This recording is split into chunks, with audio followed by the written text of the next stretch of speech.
like better, the gold or the rose gold version of Oppo? Ako, I'm using the gold version. Pero gusto ko din pareho, no? Both colors kasi the rose gold is my favorite touch mo. So, maganda pareho.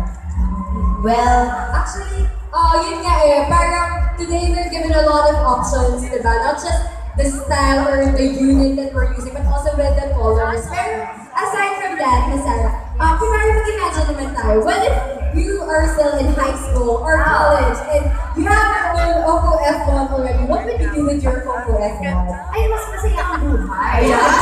bakit ano po ba gagawin mo?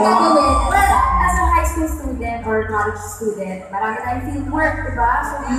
So very essential na meron tayong smartphone. And syempre, one of the best talaga is Oppo, no, na brand. So, it is also, we also call it as the selfie expert. So, maganda talaga yung camera functionality niya na nagamit natin. Maraming various features.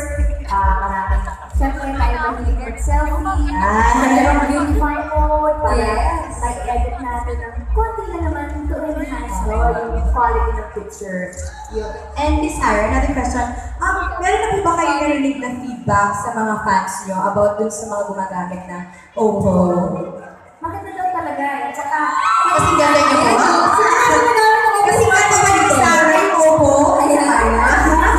kanina yung makeup artist ko si Miss Lala Flores, sabi niya, yung anak niya bumili ng smartphone. Oppo.